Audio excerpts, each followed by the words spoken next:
Hey y'all, Hunter Elliott, rangehot.com. Hope everybody's doing well.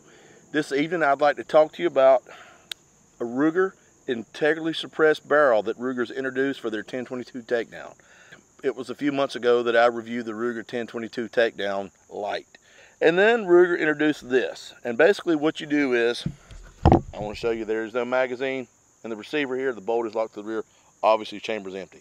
So you got your 1022 takedown. You just take the original barrel off just like you're used to doing. This ships just like this and locks right on the gun, and you are good to go. So we took it out to 100 yards like that, shot it for some groups. We did have to re-zero the scope as expected. Shot some accuracy groups, compared that to the original 16-inch barrel, this one being 10.6 inches.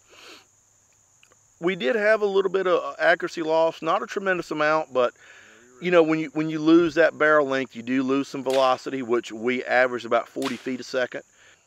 You could say that could be depending on different brands, and I agree. But really, you know, I would shoot 5 shots across the chronograph and then average that together and then shoot 5 shots out of this. And it was a pretty consistent trend of about 40 feet a second velocity loss. So when you lose, you know, that much barrel and some velocity, you're going to expect to lose a little bit of accuracy, but all in all, it was probably about a half a MOA, so it wasn't a tremendous amount. And I know you say, well, that could have been some of you, Hunter, and that is true, except it trended pretty well to subs and supers at 100 yards, always seemed to open up a little bit more out of this, maybe about a half inch or so, a little bit more. As far as suppression level goes, there really wasn't a tremendous amount of difference between the two. Now, my sound meter will meter the entire sound pressure wave. So basically what that means is what my meter is reading is what your ears are hearing. And I really couldn't never get enough of a number to trend in a certain direction to where I could call one suppressing better than the other. If there was any difference at all, the Ruger silencer screwed onto the 16-inch barrel seemed to do a little bit better, but when I say a little bit better, it may only have been, you know, 2 or 3 decibels. Adding the integrally suppressed barrel to the 1022 takedown did not really affect any of the reliability that we're used to having, except for the 40 grain Aguila subsonic ammo was kind of hit or miss out of this, where when we stuck with the Winchester 40 or 42 grain, it certainly run a whole lot more consistent. And I had that same issue with the Aguila and the little 2245 light. This was a tremendous amount of fun to shoot. The fact that it is integrally suppressed, you're not projecting that you're running an NFA item. Not that that's a bad thing. I'm not saying you should try to hide that, but it definitely lets you run a little bit further under the radar from the average person looking at it. They would just look at that and think that's just a regular 22. But we had some kids out there, and a lot of them had some experience. Some didn't have very much experience. And the fact that we were already shooting a 22, there was very little to no recoil. And now you remove the report from that equation, where you can sit there and you know, talk with someone without having to always try to fool with hearing protection. It takes a lot of the intimidation factor out of learning to shoot, you know, for young people or anybody else that may, you know, that muzzle report may be a little bit intimidating, even out of a 22 for the new shooter. Since the silencer is permanently affixed and it's integrally suppressed, you can't remove it, then the ATF calls that part of the barrel length, and so this does not qualify as a short barrel rifle, so it is just a single tack stamp. The fact is, though, that even though it is integrally suppressed, you do have to remove the baffle stack and clean it. Probably if you're shooting 22 lead rounds, probably every 400 or 500 rounds you're going to want to clean the baffles. But it's really, it's a whole lot easier on this than your you know, average baffle stack silencer. And the way we clean that is, I'm just going to double, triple check. Anytime you're fooling around the muzzle of a firearm, which I don't recommend ever doing, but we have to access it from the muzzle so we know the gun is safe. In my mind, with the magazine out and the chamber clear, this is now just a piece of metal.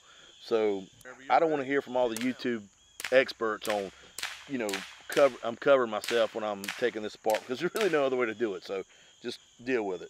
Anyway, Ruger sends you an Allen wrench, but I've got one of my own, and you basically just have a threaded fastener here, right at the muzzle.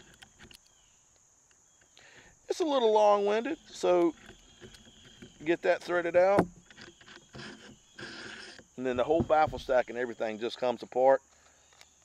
Threaded fastener comes out. Here's your little end cap that goes over the muzzle, and then this is your baffle stack. And it's pretty nasty. We've got about 400 rounds through it already, and I have not cleaned it, so yeah. But Each baffle kind of just pulls apart like that, and you would want to clean it up nice and pretty and shiny. Put it all back together. Whenever you're done, we're going to just pretend we cleaned it. Basically in reverse. This stainless steel tube is all one piece. Now these are all stainless steel baffles. And the baffle stack, make sure you orient everything correctly. Slides right back down to the muzzle. You have your end cap. Pops on just like that. And then this set screw here tightens right back up. And you're back ready for the drag strip. Silencers are certainly getting a whole lot more popular. And as I understand it, Form 3s and Form 4s are coming back really fast now. So if you're in the market for a suppressed 22 and you've got a 1022 takedown, in my mind, this is a no-brainer. If you don't, in my opinion, it would be worth it to have a takedown 1022 and this integrally suppressed barrel as all one unit, because I mean that's just, there's a little bit of a cool factor, there's a whole lot of fun factor, and it's something else cool to have. So anyway, that's about it. All in all, I'm very satisfied with the way it run. I think Ruger hit a home run with this. I like it a whole lot better than having to run a 16-inch barrel and then add more length by screwing another silencer.